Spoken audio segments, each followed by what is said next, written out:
Bienvenue dans l'entretien de France 24. La chute de Mouammar Kadhafi pourrait-elle précipiter celle de Bachar al-Assad en Syrie, où les manifestations se poursuivent depuis près de 6 mois? La pression internationale ne cesse d'augmenter. Le régime est-il condamné ou Bachar al-Assad peut-il encore tenir? Nous en parlons avec notre invité, Peter Harling. Merci d'avoir répondu à notre invitation. Vous êtes basé à Damas, vous êtes l'un des rares occidentaux présents en Syrie. Vous travaillez pour l'ONG International Crisis Group qui est spécialisée dans la résolution et la prévention des conflits. Alors ma première question, quelles conséquences la chute de Mouammar Kadhafi peut-elle avoir sur la situation en Syrie? C'est des situations évidemment très, très différentes, mais ce que le cas libyen nous montre, c'est bien la fragilité de ces régimes, mais une fragilité très particulière, c'est-à-dire ces régimes s'effondrent en nous prenant par surprise. On a eu un précédent en 2003 avec le régime irakien qui était très fort jusqu'à l'instant même de sa chute, malgré cet énorme coup de boutoir de l'armée américaine à travers le sud du pays. On a eu un autre précédent plus récemment en Tunisie et encore une fois en Libye. Donc je crois que le régime syrien se trouve aussi dans ce cas. Il est très fort aujourd'hui. Il survit depuis 5 mois. Pourrait survivre encore plusieurs semaines ou plusieurs mois, mais en mettant en œuvre une logique, une politique qui en fait mine ses perspectives de survie à plus long terme. Je crois que ça sera très difficile pour Bachar al-Assad de se maintenir au pouvoir en Syrie. Donc il s'agit vraiment d'une bataille que le régime remporte au jour le jour, mais tout en sapant lui-même, bien souvent, ses perspectives de survie à plus long terme. Et sur les manifestants eux-mêmes, on a vu des gens descendre dans les rues après la chute de Mouammar Kadhafi et avoir des slogans comme « Au revoir Kadhafi, c'est ton tour Bachar al-Assad ». Est-ce que vous pensez que ça peut galvaniser les manifestants en Syrie et convaincre ceux qui étaient encore réticents à descendre à leur tour dans les rues? Le mouvement de protestation en Syrie a déjà montré un niveau de détermination étonnant. Donc je crois que les événements en Libye peuvent encore venir renforcer cette détermination, mais joueront pas un rôle très, très important à cet égard. Les manifestants ont continué à sortir dans les rues malgré une répression allant croissant ces derniers mois. Et notamment tout au long du mois d'août, le régime a franchi un nouveau cap en termes de répression, cherchant, je crois, à élever le prix de la participation à ces manifestations. Et ça a eu pour effet, au moins dans certaines villes, de réduire le nombre des manifestants. Mais on voit les gens renouer avec les manifestations dès que la pression sécuritaire de la part du régime se relâche. Alors Nicolas Sarkozy, le président français, a eu des mots très durs à l'encontre du régime syrien encore cette semaine. Il a déclaré que le régime syrien, selon lui, est condamné, qu'il ne pourra pas survivre. Est-ce que c'est votre avis? Est-ce que vous pensez qu'à terme, le régime est condamné? Oui, je crois que le régime était très solide au début de cette crise pour différentes raisons. Bachar lui-même était relativement populaire par rapport aux autres leaders de la région. La politique étrangère du régime résonnait au sein de l'opinion publique syrienne, malgré une politique intérieure dont on avait bien des choses à redire, évidemment. Ces deux atouts clés, aujourd'hui, sont réduits à néant. C'est-à-dire que Bachar n'est plus populaire. Disons que la société syrienne est très divisée à ce sujet.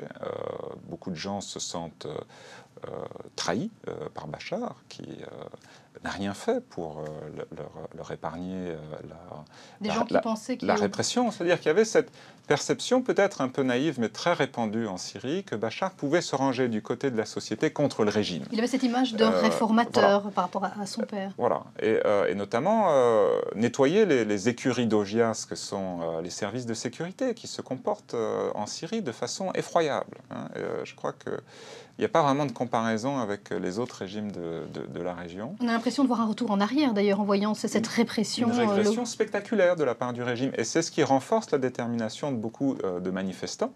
Donc, malgré les promesses de réforme, qui sont elles-mêmes très, très limitées de la part de Bachar, beaucoup de gens sur le terrain, dans la rue, constatent une régression spectaculaire du régime et s'attendent, en cas de victoire du régime, de disparition du phénomène de la manifestation, de la protestation, s'attendent à ce que le régime aille les chercher les uns après les autres, les punisse de façon extrêmement sévère pour leur comportement de ces derniers mois. Donc il n'y a pas moyen pour eux de retourner en arrière. Et vous le disiez, hein, la contestation ne faiblit pas, mais qui sont ces gens qui défilent dans les rues en Syrie, que ce soit à Deraa, à Hama, à Homs? On dit que la Syrie est un pays pluriconfessionnel. Est-ce que c'est toutes les catégories de la population qui vont dans les rues, qui manifestent, qui participent à la contestation? La société syrienne est à peu près est divisée sans qu'on puisse vraiment mesurer l'importance des deux catégories. Elle est divisée aujourd'hui entre des gens qui se sont radicalisés dans l'opposition au régime, qui ne veulent plus en entendre parler, et des gens qui craignent de façon presque hystérique parfois toute alternative. Dans la seconde catégorie, on peut ranger certaines minorités, certains chrétiens par exemple, mais pas l'ensemble de la communauté chrétienne, des gens qui embrassent le discours du régime, qui voient dans ce mouvement de protestation exclusivement un phénomène extrémiste, islamiste, si ce n'est terroriste, qui menace leur survie même en Syrie.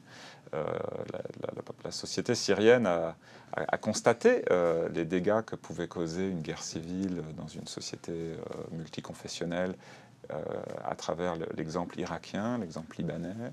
Donc c'est une société qui craint beaucoup l'effondrement, qui manque de confiance en elle.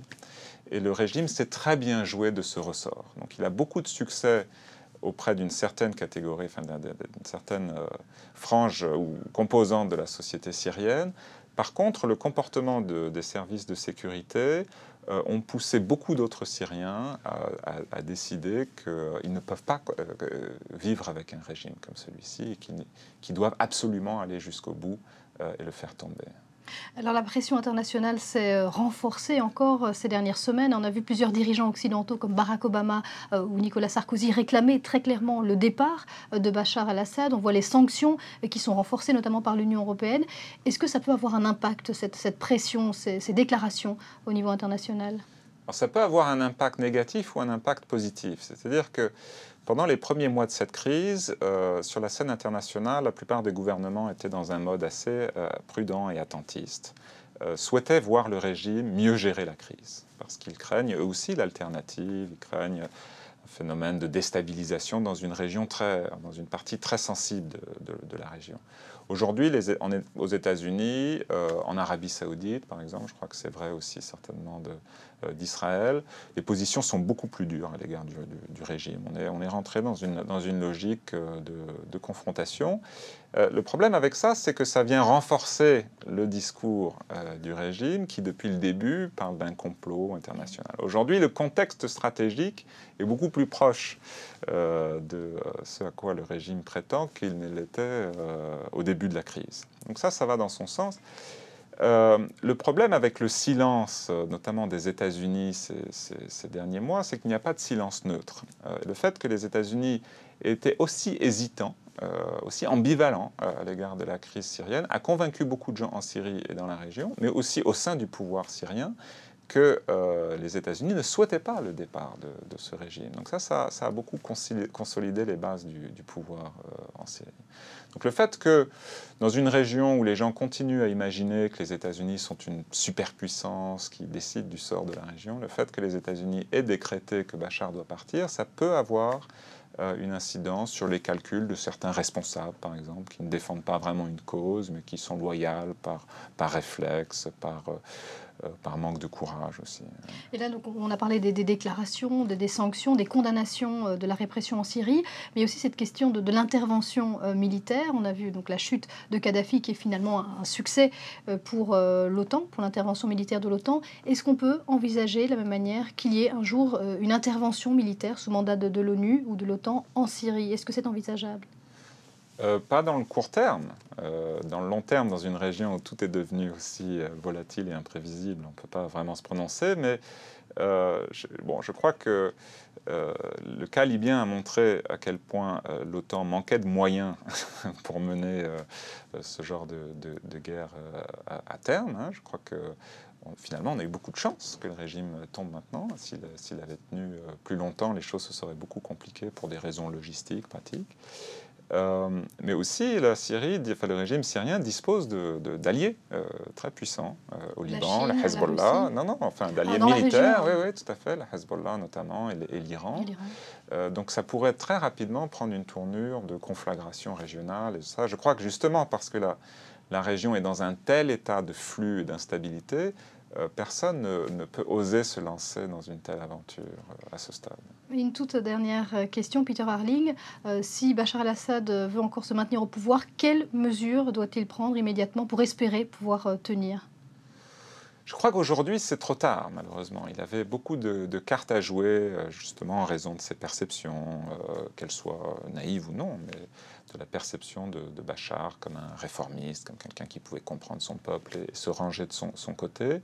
Aujourd'hui, du point de vue des manifestants, c'est quelqu'un qui n'a strictement rien fait ces derniers mois pour les protéger de la brutalité sans relâche de l'appareil de sécurité. Donc c'est quelqu'un qui, je crois, ne peut plus être sauvé, en tout cas pour ce qui est de ces gens qui ont vu le pire visage du régime. Merci Peter Harling d'avoir été notre invité sur France 24. Restez sur notre chaîne tout de suite, d'autres informations.